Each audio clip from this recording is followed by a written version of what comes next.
ये वो मुक्केबाज हैं जिन्होंने जो देश में मुक्केबाजी खेल का पर्याय बन चुके हैं, और इन्होंने बॉक्सिंग जैसे खेल को घर घर में पहचान दी है और युवाओं के दिलों की धड़कन बने हुए हैं। कैसा लग रहा है लखनऊ में आकर के आप दोनों को? लखनऊ में आपका स्वागत है, और सुबह सुबह जब हम आए तो एक बड़ी अच्छी कहावत है कि मुस्कुराइए आप लखनऊ में हैं। निखत, आप तो पहली बार लखनऊ आई हो, ठीक है ना? जी हाँ, मैं पहली बार लखनऊ आई हूँ। मैं बस लखनऊ को मैंने बस इंस्टाग्राम रील्स में देखा है, और इंस्टाग्राम के रील्स का मतलब जो लोग खाना वाला रील्स डालते हैं उसी के थ्रू मैंने लखनऊ को देखा है। हमेशा से मेरे विश लिस्ट में था कि लखनऊ जाऊँ, लखनऊ का खाना ट्राई करूँ। तो कल मुझे मौका मिला यहाँ पे कुछ खाने का, और मुझे बहुत अच्छा लगा, और होपफुली मैं और एक्सप्लोर करना चाहती हूँ लखनऊ। बिल्कुल, चलिए बहुत अच्छा है। आपसे ही शुरुआत करते हैं, सवाल जवाब का सिलसिला शुरू करते हैं। मार धाड़ का खेल है, आप लड़की हो, छोटी उम्र से ही आप एथलीट थी, इस खेल में कैसे अचानक आना हो गया? मुक्केबाजी खेल है, मुक्का लग गया, चेहरा बिगड़ गया, कुछ हो गया, घर वाले क्या कहेंगे, इस खेल में अचानक कैसे आना हो गया? ये तो सर बहुत लंबी कहानी है। तो मैं पहले तो शुरुआत मैंने एथलेटिक्स से की थी। 100 मीटर 200 मीटर मेरा इवेंट था, और मेरे फादर के साथ मैं स्टेडियम जाती थी प्रैक्टिस करने के लिए, और वहाँ पे मैंने देखा था कुछ बॉक्सर्स पंचिंग बैग मार रहे थे और शैडो बॉक्सिंग कर रहे थे। तो मैंने अपने फादर से सवाल किया कि पापा, बॉक्सिंग बस लड़के ही कर सकते हैं क्या, लड़कियाँ नहीं कर सकती? तो उन्होंने बोला नहीं बेटा, बॉक्सिंग लड़कियां भी कर सकती है, बट हमारे सोसाइटी में लोगों को ऐसे लगता है कि लड़कियां इतनी स्ट्रांग नहीं है ये स्पोर्ट खेलने के लिए।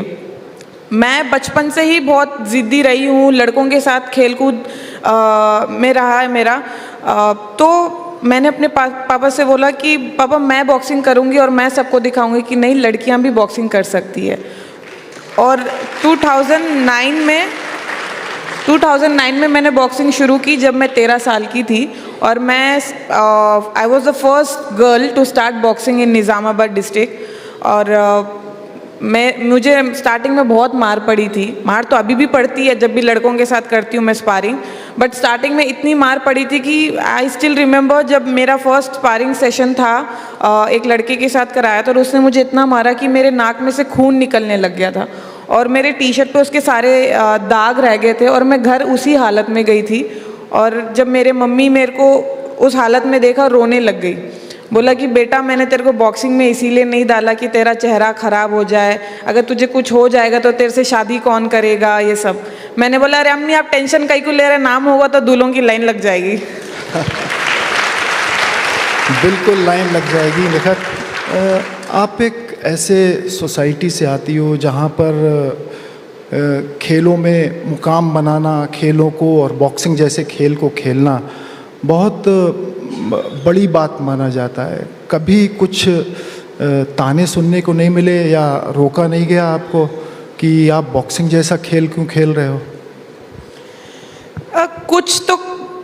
कुछ तो थोड़े ही है सर, ज़्यादा ही ताने मिले थे, स्पेशली पड़ोसी के तरफ से। जब मैं बॉक्सिंग खेलने जाती थी, मेरे मम्मी पापा को दोनों को बोला जाता था कि आप अपनी, मतलब 4 बेटियां, हम लोग 4 बहनें हैं, तो चारों में मेरे से 2 बड़े बहन फिजियोथेरेपिस्ट है, मैं बॉक्सिंग करती थी। तो सब ने बोला था कि आपकी बेटी को बॉक्सिंग में क्यों डाला, ये हमारे कम्युनिटी में स्पोर्ट्स खिलाना इट्स नॉट अलाउ, और स्पेशली बॉक्सिंग में तो हमें शॉर्ट्स पहनना पड़ता है, स्लीवलेस पहनना पड़ता है, तो ये लड़कियों को जायज़ नहीं है, हम लोग ऐसे नहीं करना चाहिए, अपनी बेटी को क्यों डाला। वैसे ही आपके 2 बड़ी बेटियां हैं, कहीं ये बेटी की वजह से 2 बड़ी बेटियों को रिश्ते आने बंद हो जाएंगे। बट मेरे पापा ने कभी किसी की नहीं सुनी।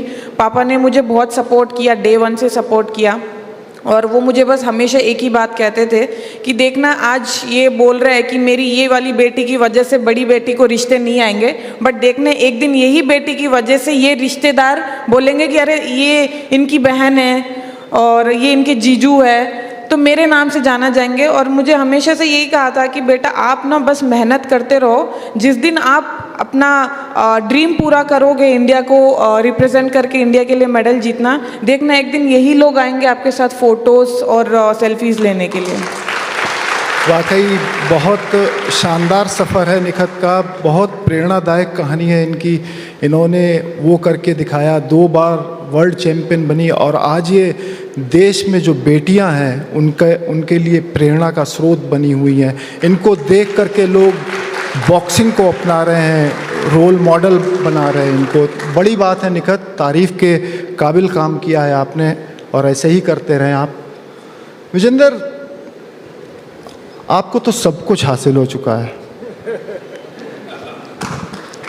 बीजिंग ओलंपिक का एकमात्र मेडल जो बॉक्सिंग में आया है, हेमंत जी का एक सवाल ही गलत था कि सबसे पहले जब निखित से शुरुआत की तो इनको शुरुआत करनी चाहिए थी कि मारी छोरी छोरों से कम है कि तो भैया निखित कहते लड़कों से कम नहीं है, वर्ल्ड चैंपियन है, जो खेलती है वो काबिल तारीफ़ है। तो लड़कियों को हम वैसे भी अपनी निजी लाइफ में भी इनको कभी कम नहीं आंकना चाहिए, ना इनके बारे में बोलना चाहिए। बहुत स्ट्रॉन्ग है, महिला शक्ति हमसे बहुत स्ट्रॉन्ग है, तो हम इनका मान सम्मान पूरा है। तो आप इसे शुरुआत करते कि भैया हाँ कैसे हुआ, इनकी लाइफ की स्टोरी के जानिए।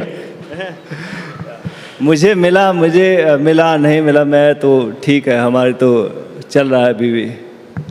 विजेंद्र ओलंपिक में मेडल जीतने वाले देश के इकलौते बॉक्सर हैं और इन्होंने सिर्फ ओलंपिक में ही मेडल नहीं जीता है, वर्ल्ड चैंपियनशिप का मेडल इनके पास है, कॉमनवेल्थ गेम्स के मेडल इन्होंने जीते हैं, एशियन गेम्स का गोल्ड मेडल जीता है और न जाने कितने इंटरनेशनल कॉम्पिटिशन्स में इन्होंने मेडल जीते हैं। और सिर्फ मेडल्स ही नहीं जीते हैं, रैंप पर वॉक भी किया है, फिल्मों में काम भी किया है, राजनीति में हाथ आजमा रहे हैं और एक प्रोफेशनल बॉक्सर हैं।